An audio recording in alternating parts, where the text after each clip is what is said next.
The palace labels this a natural transition.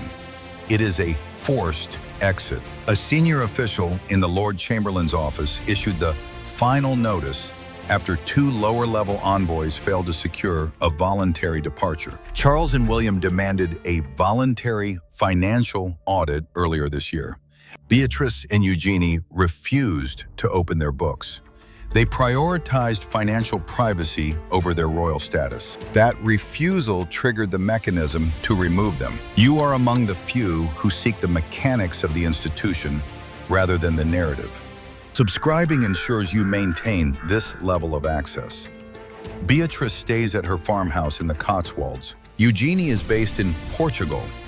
Their suites at St. James's Palace in Ivy Cottage sit vacant for 20 days a month. The system will no longer fund empty residences. The deadline is June 24. That is when the Crown Estate annual report goes public. The sisters must vacate before the Public Accounts Committee identifies their rental agreements as a liability. The grace and favor era for the York branch is over. One detail remains hidden. The king has not yet designated the next occupants for Ivy Cottage. Stay connected for the moment those names enter the registry. Is this a necessary modernization of the Crown's assets, or a cold betrayal of family loyalty? Sir Geoffrey Clifton Brown sits in a committee room at Westminster, holding a leather-bound file the palace prefers to keep closed. As chairman of the Public Accounts Committee, he has scheduled oral hearings for this summer to expose peppercorn rents. The focus is the ledger for Bagshot Park. Prince Edward and Sophie sublet stables there for £10,834 every month. They collect that private profit while paying the Crown Estate a nominal fee.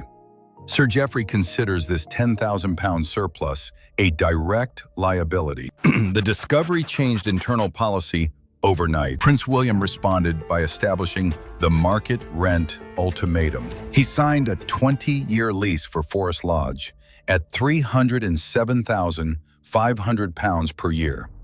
Savills and Hamptons matched the appraisal to the open market. William now treats the lease as a commercial transaction. This £307,500 is the new baseline for every residence. Sir Geoffrey is now applying the 2008 Prince Michael of Kent precedent to Beatrice and Eugenie.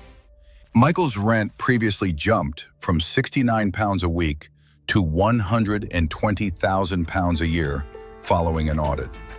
Beatrice and Eugenie are the next names on the schedule.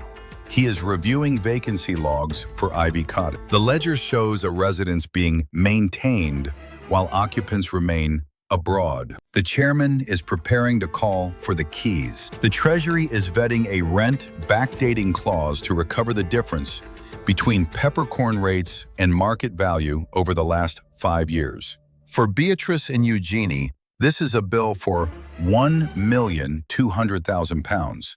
Their father, Prince Andrew, believed his 75-year lease at Royal Lodge provided a permanent shield. The armed police presence in the Windsor Great Park last month proved signatures no longer guarantee sanctuary. When the sisters leave the palace gates, the Metropolitan Police RASP unit protection vanishes.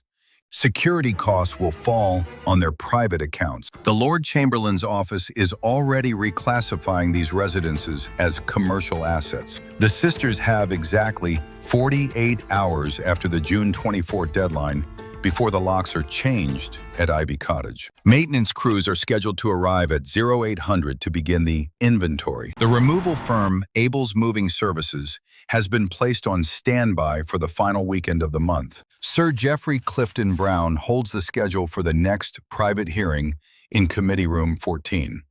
The clerk of the committee has already prepared the summons for the first round of witnesses. To maintain your access to these internal proceedings and the names on that witness list, as they are called, join this network now.